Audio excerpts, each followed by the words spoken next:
دانا وہ ہے جس کے کام اچھے ہوں اور اس چیز کے لیے کوشش کرے جو اس کے لیے ضروری اور کارآمد ہو۔ اپنے آپ کو جو اپنی عقل سے نفسانی خواہشات کا کلا کما کر دے، اپنے آپ کو ناقص یا عیب دار سمجھنا عقل کی دلیل اور کمال فضل کی نشانی ہے۔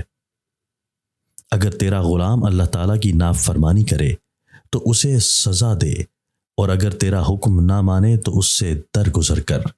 لوگوں کے قصوروں اور ان کی غلطیوں کو درگزر کرنے کی عادت ڈالو، اللہ تمہارے گناہوں کو درگزر کرے گا۔ جو بندہ اپنے مجرم اور قصوروار کو سزا دیتا ہے تو اس میں کوئی کمال اور فضیلت نہیں، اور جو بندہ کسی بے وقوف سے جھگڑتا ہے اس میں کوئی عقل نہیں۔ جو بندہ عدل و انصاف اختیار کرتا ہے اس کی عزت اور قدر بڑھ جاتی ہے، اور جو بندہ ظلم کی چال پکڑتا ہے اس کی عمر بہت زیادہ گھٹ جاتی ہے۔ دین کا انتظام دو باتوں سے وابستہ ہے، ایک اپنی جان کے ساتھ انصاف کرنا، دوسرا اپنے بھائیوں کی خیر گیری رکھنا ہے۔ جب تک ظلم کے پاؤں نہ پھسلیں تب تک عدل کے پاؤں کبھی نہیں جمتے۔ جو شخص اپنی سلطنت اور حکومت میں عدل و انصاف پر چلتا ہے اسے مددگاروں اور معاونوں کی ضرورت نہیں پڑتی۔ عدل میں فراغی اور وسعت ہے۔ جب بادشاہت کی بنیاد انصاف کے قواعد پر ہو اور اس کی چھت کے نیچے عقل کے ستون رکھے جائیں تو اللہ تعالیٰ اس کو حامیوں کی امداد فرماتا ہے، اس کے دشمنوں کو ذلیل و خوار کرتا ہے۔ عزت تو سرداری لوگوں کے بوجھ اٹھانے اور ان کے ساتھ نیک سلوک کرنے کے سوا مکمل نہیں ہوتی، اور شرافت، سخاوت و تواضع کے بغیر مکمل نہیں ہوتی۔ عزت داروں کی عزت کو اچھی طرح ملحوظ خاطر رکھ، کیونکہ اس سے تیری شرافت، ہمت ظاہر ہوگی۔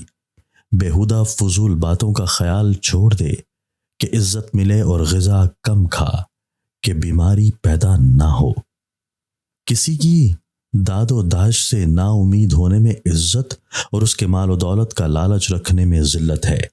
آدمی کی عزت مال و دولت سے نہیں بلکہ بزرگی، دین سے اور مروت حسن خلق سے ہوتی ہے۔ اگر صبر کرو گے تو نیکوکاروں کے درجے پاؤ گے، اور اگر بے صبری کرے گا تو یہ تجھے دوزخ میں لا ڈالے گی۔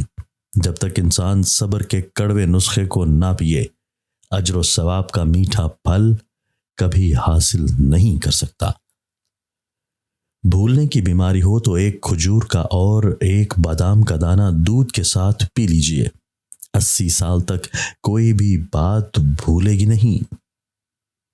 جب تو اپنی نعمت دوسروں پر انعام کر دے تو بے شک تو نے اس کے شکریہ کا پورا حق ادا کر دیا، اور جب تو نے مصیبت میں صبر کیا تو اس کی دھار کی تیزی کو کند کر دیا۔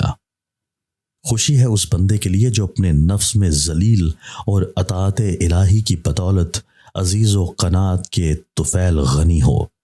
اس بندے کے لیے جو صبر کو اپنی نجات کی سواری اور تقوی و پرہیزگاری کی وفات کے لیے سامان تیاری بنائے، اور خوشی ہے اس کے لیے جس کے دل پر یقین کی روشنی پڑے۔